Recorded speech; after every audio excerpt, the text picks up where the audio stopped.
Anyway, so we're already recording, so we'll just go Beautiful. right into this. And I've got Craig on the podcast. I really appreciate you being on the show, Craig. Thank you very much for having me. And I've told the listeners out there that you were an ex-New York City cop, certified public accountant. And what I wanted to start with was just a little bit of your background. So speak to, being a cop and then making the transition and then helping out real estate investors, if you would, real quick. Sure. So before I became a police officer, I was actually an economics major in college. And I left. I followed my dad's footsteps into the police department.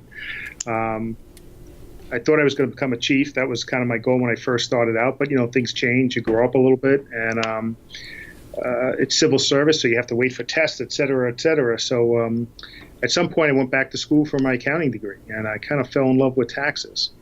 And then over time, it kind of evolved into, what we do now at my firm is we're a full service firm, but we really specialize in small business and real estate investors.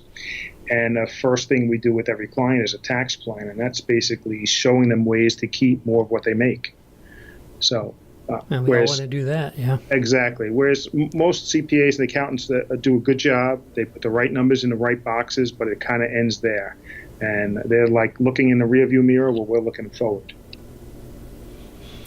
Right. So what's the background? I mean, how long were you a cop? And Okay, I was a police officer for 17 years. I graduated. I retired as a lieutenant.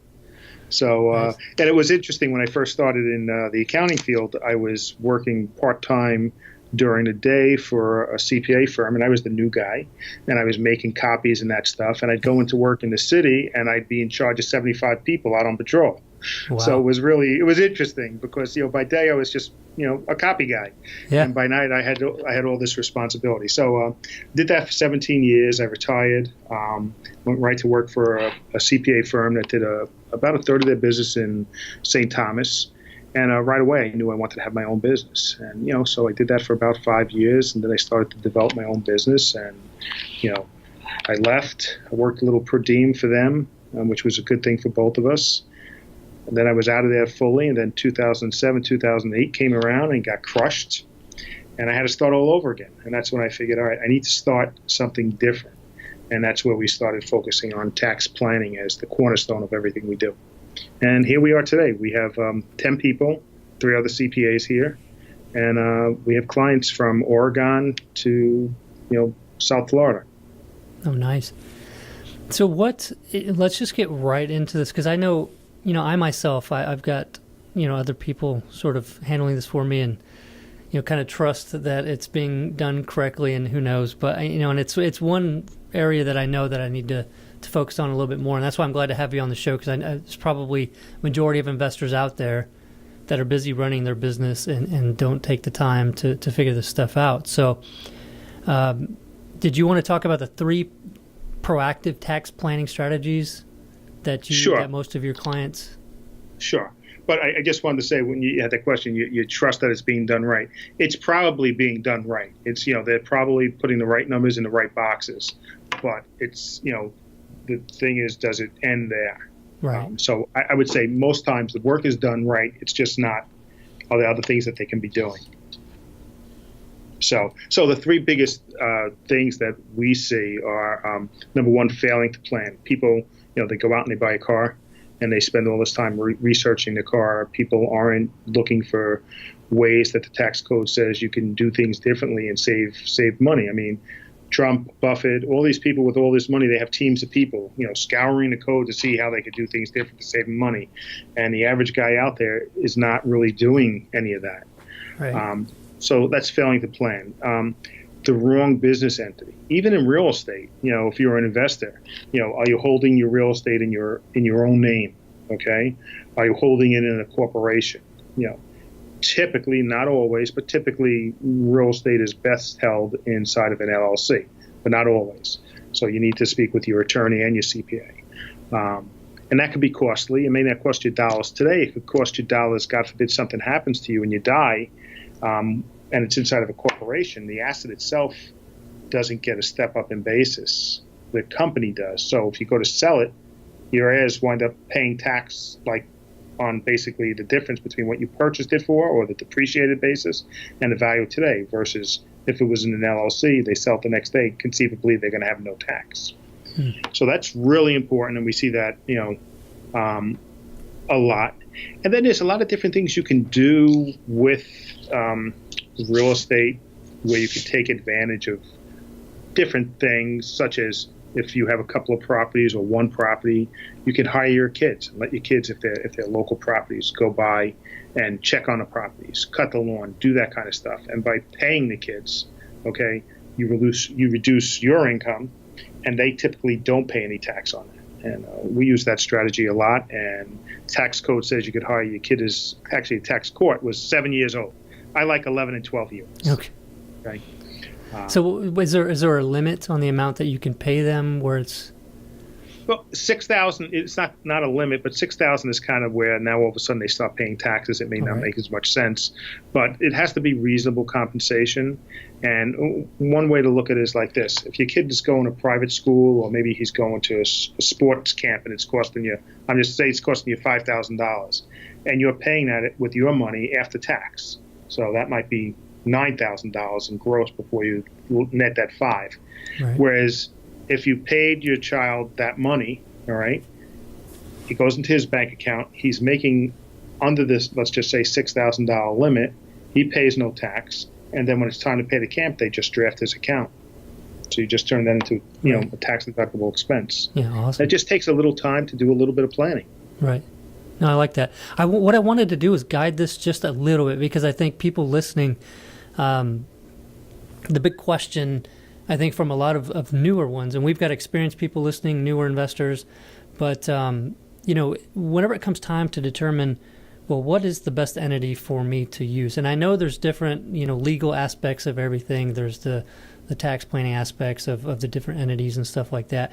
But let's do a hypothetical here. Let's say we've got an investor who's wanting to do some quick turn flips. So he's buying some houses, fix them up, and then selling them, not holding them for very long, maybe, the whole process about 6-7 months in and out of the deal.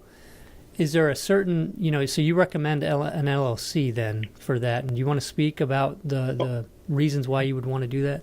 Well, typically real estate is, under most circumstances, is best held inside of a LLC. And that's basically for protection-wise and step-up in basis is really the two main reasons. All right. When you're in the business of flipping, it's ordinary income. It's not long-term capital gains. It's short-term. And if you're really in the business of, it's actually ordinary income, not even short-term capital gains. And so mistakes I see with those kind of investors is treating it like it is short-term capital gains instead of in the business of.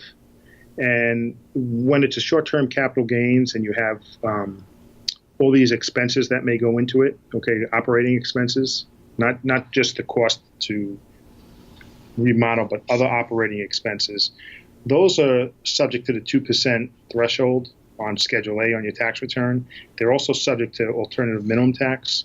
So if you make too much money, basically they get added back in and you don't get the benefit of them. So you're kind of getting squashed. But if you do it properly and you're actually in the business of, okay, like a trade of business, then you're not dealing with those 2% itemized type of deductions, and you get the full benefit, and you're still short-term and ordinary income. So it's important that you document what you're doing so you can say, I am in the business of, versus a short-term capital gain.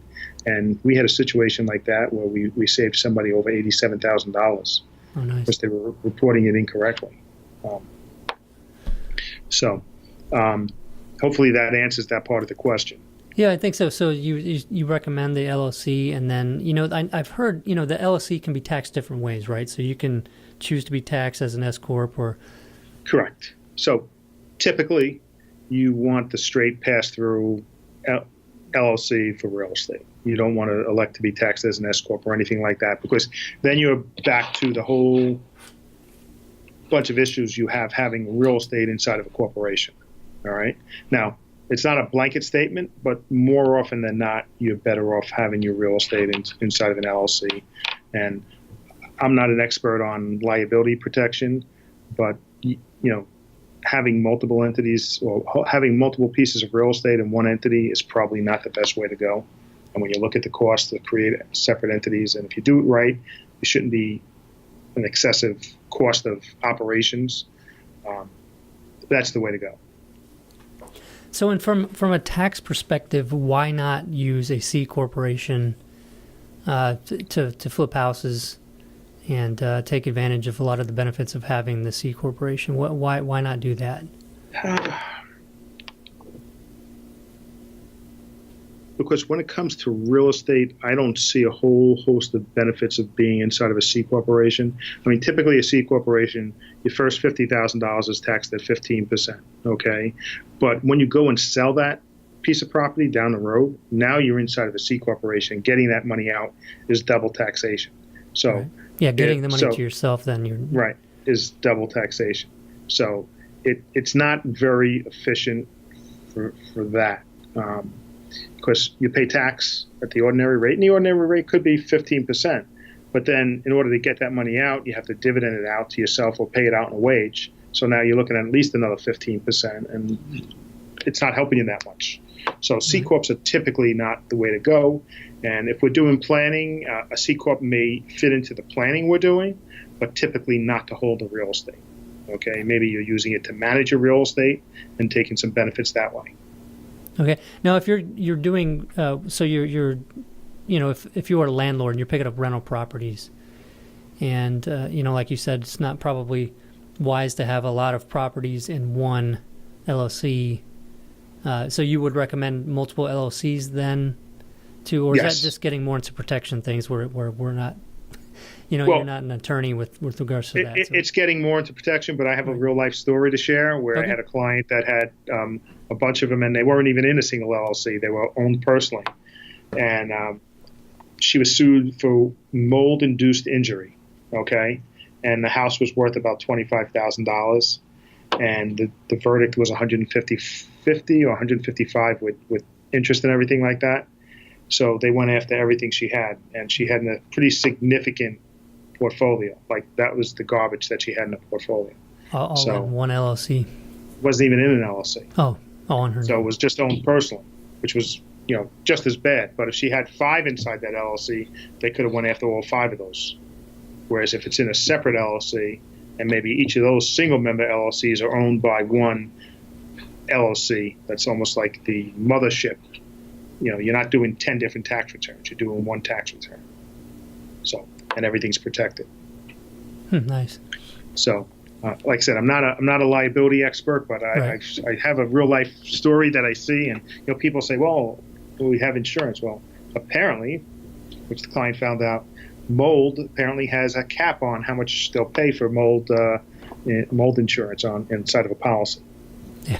So, and that was at $25,000. So now I've got more questions, but they all seem to be legal related. So I need to get a follow-up episode to this one with an attorney, so we can answer those questions. But with going back to tax planning and strategies and things like that for investors, so you've got 3 proactive tax planning strategies. Are these like 3 specific spelled out for different situations, or?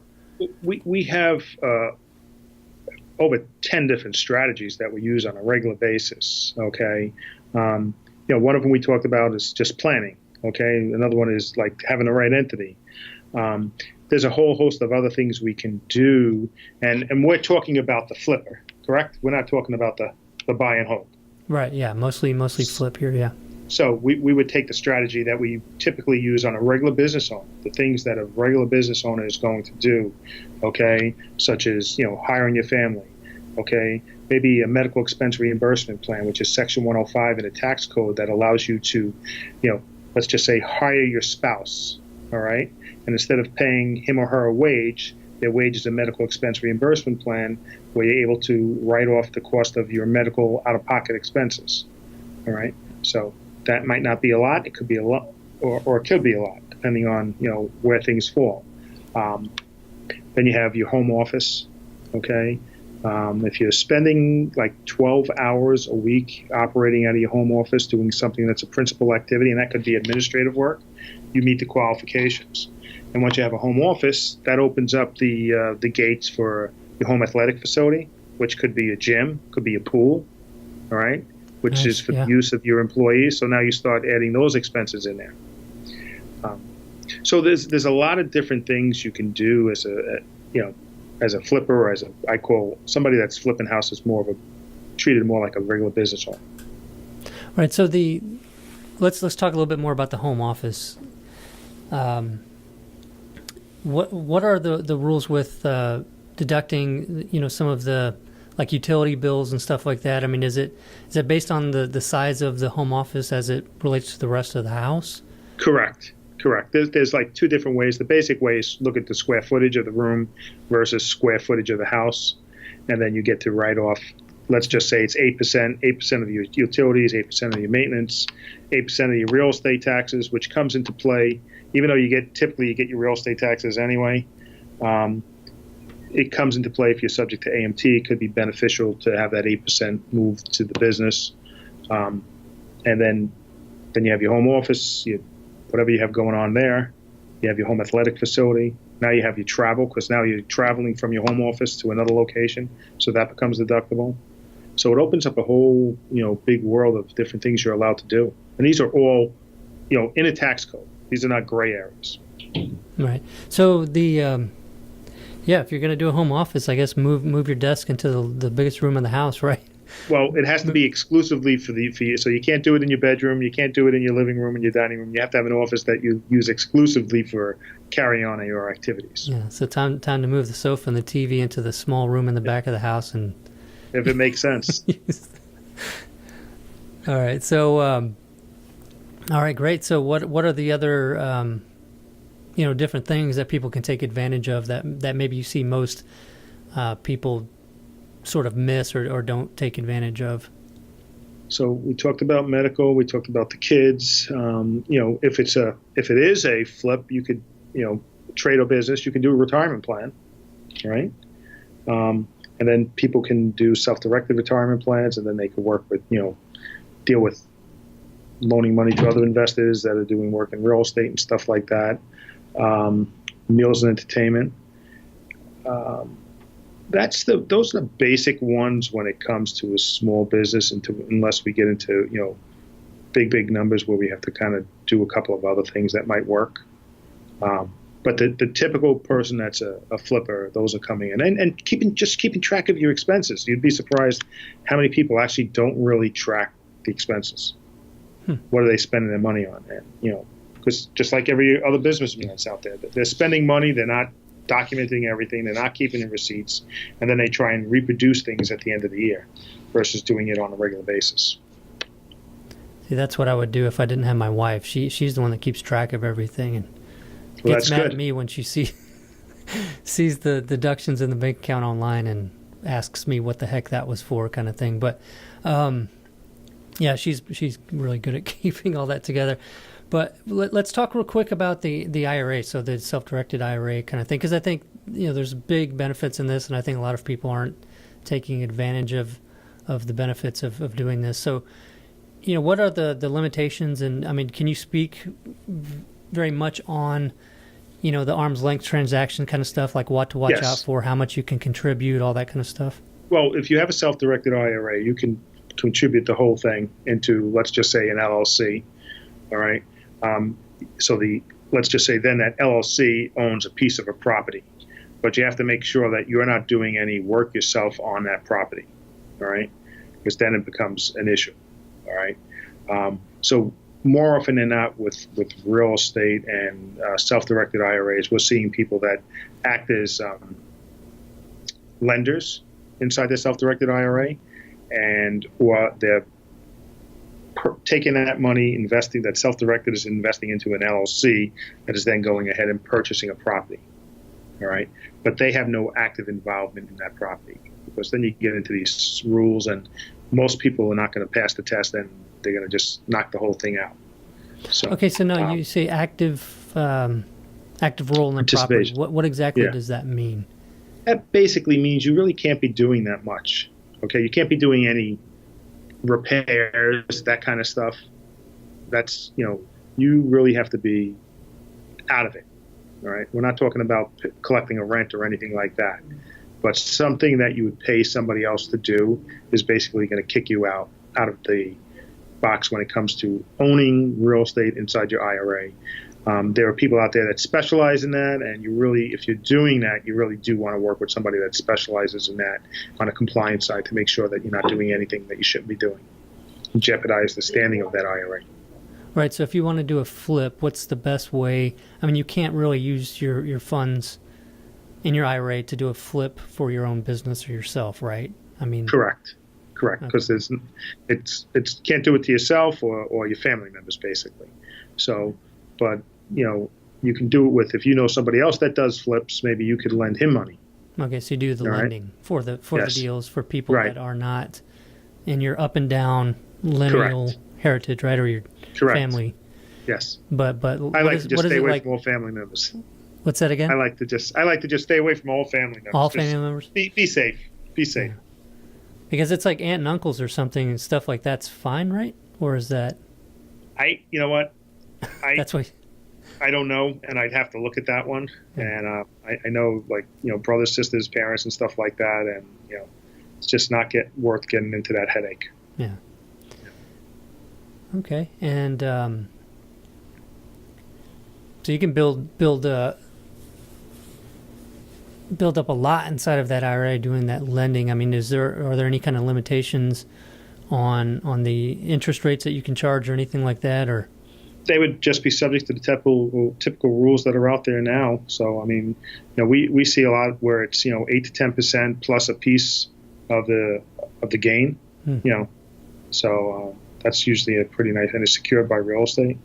So, it all depends on what I've seen. It all depends on the guy that's doing the flip, what kind of track record he has. Obviously, the better the track record, the lower the rates he's going to pay, and the lower the equity interest he's going to give somebody.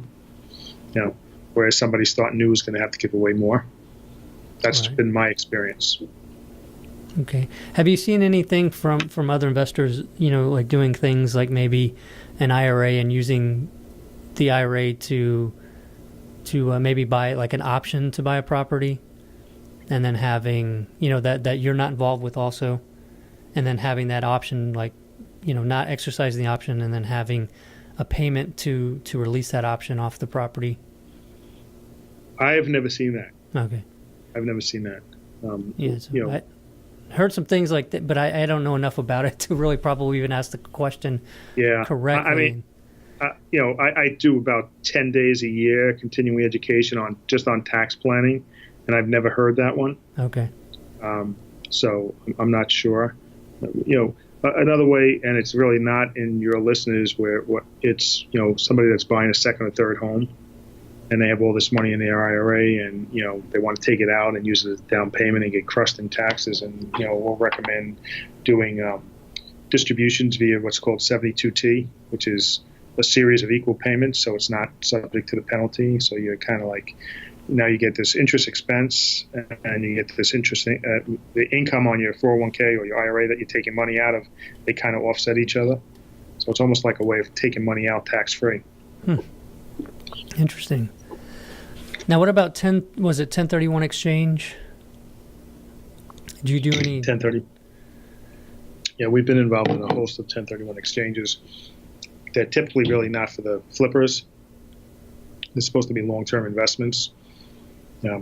I guess you could make the case if it was once in a while you had something that turned over quickly just because of the way things were. But they are supposed to be long-term investments. So technically, they don't really fit the flipper. Okay, and then I guess what else do you have? I mean, do you have anything else in your arsenal of things to? Yeah, we do. I'm just trying to think as they relate to your audience. Well, you can speak to long-term stuff too, because we also have people that have rental properties, and I have some myself, and so you can speak to some of those strategies as well. A big strategy is cost segregation. I'm not sure if you're familiar with cost segregation. If you want me to explain it to the... Go ahead, sure. Sure. So let's just take that $100,000 rental property. All right. Let's just say the building itself is worth $100,000. Typically, you would depreciate that building over 27 and a half years. So let's just say your depreciation expense is about $4,000 a year. When you do a cost segregation study, they break that building up into different parts, and you take the property in there that would normally be depreciated over 3 years.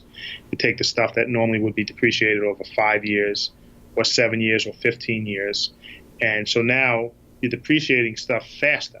So over 27 and a half years, you still depreciate $100,000, but you might depreciate it in the first 5 years, get $20,000 or 20% more expense in the first 5 years from depreciation because it's accelerated. So nice. From a cash flow perspective, that means extra money that's not being taxed. And the wonderful thing about a cost segregation plan is you can do that 4 or 5 years in, and then you get to recoup all that missed depreciation, let's just say. So let's just say you had a sale on something and you made a lot of money. Right. And now you could do a little planning and do a cost segregation study and reap an extra 20 or 30 or whatever it is in depreciation in that same year and kind of offset that sale. Nice. Yeah. Yeah, like how you said, it doesn't have to be right away. And so if you've got, some big profits coming and you want to offset that a little bit, yeah, that's nice. Yeah. So that's a good way to do it, and it just. You should be communicating with whoever you're working with. You should be communicating with your CPA. You should be communicating with your attorney. Everyone should have a team. And, that's a big part of planning is communicating with, your advisors. So you could get they have a lot of knowledge and you don't know what you don't know. So unless you speak with them, they can't help you. All right. So let's get into that a little bit. How do you find, what questions do you ask and how do you find the proper CPA for, somebody doing flips and has long-term rental properties and stuff like that? How do you find the right person? Well, the first question I say is, when was the last time your CPA came to you with an idea to save taxes? And if it's no, okay, then you need to start looking around. All right, and then you want somebody that's willing to communicate with you. Willing to explain things to you, and willing to take the time to grow with you as you're growing. And you should talk to, get referrals and see people out there that have had good experiences and see what they do. Our clients come from referrals. They come from people that have heard us on podcasts, but they're all looking for somebody. They're not getting something that they want from their current, team. And that's why they're looking elsewhere. Nice. Okay, so what is a certified tax coach? What do they do, and why do the real estate investors need one? Is that basically what you've been speaking on, or is there anything more to? Well, that's kind of what I've been talking about. I'm a CPA and a certified tax coach. So in order to become a certified tax coach, I had to do specific training, and then I go for ongoing training every year, and then I have webinars every month. And like I said, I do about 10 days a year in continuing ed on tax planning alone.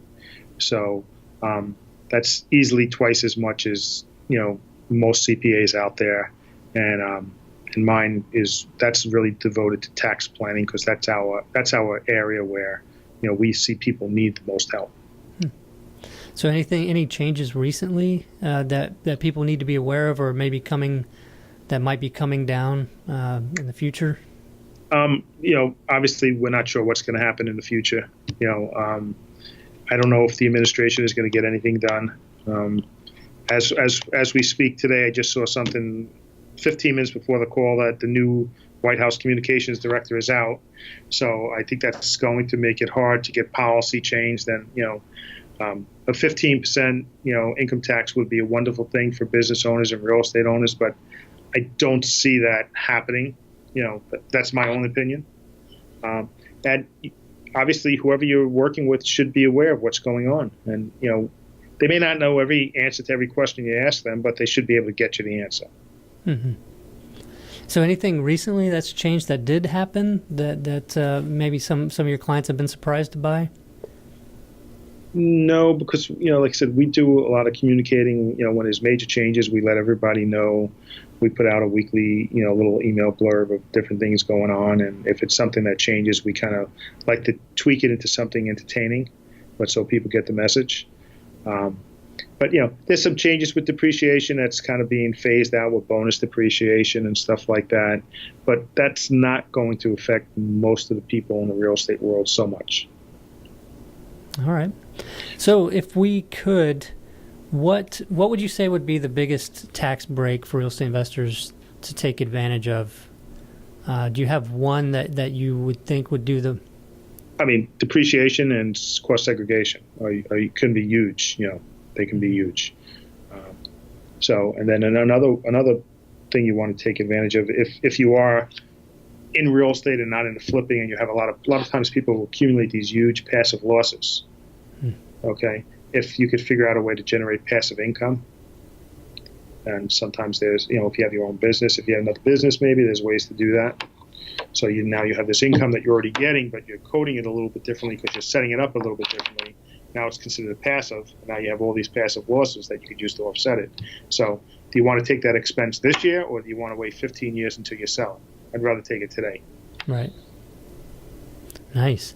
So for anybody out there that wants to find out more from you, how would you recommend they either get into contact with you, or do you have something that they can read or Sure. They could contact us, but we're offering a copy of our book, The 10 Biggest Mistakes That Cost Business Owners Thousands. And if you go to our website, which is www.craigcody.com/flipping junkie, I believe you're going to have that in your show notes. They could actually request a free copy of our book, and we'll mail that to them. Email is craig@ccodycpa.com. Our phone number is 516-869-4051. And just feel free to drop us a line. Nice. And we'll have that in the show notes as well. So if you are driving and can't write all of that down, just go to flippingjunkie.com/83. This is episode 83. So it's flippingjunkie.com/83, and we'll have the audio for this and then show notes with that information in there as well. Is there anything else you'd like to share before we close? I think that's about it. But you should just make sure you're communicating with whoever your advisor is. That's really important. That's going to save you the most amount of money. So if you're not hearing from them, you need to contact them and say, "Hey, yes. Here's what I'm doing. Anything I can do to." Right. And if they don't have the right answers for you, look around. Yeah. Great. Find somebody else. So. Well, thank you so much, Craig. We appreciate it. Thank you very much for having me. I appreciate being on your show. Yeah, no problem. All right. Have a great day. You too. Take care. Bye.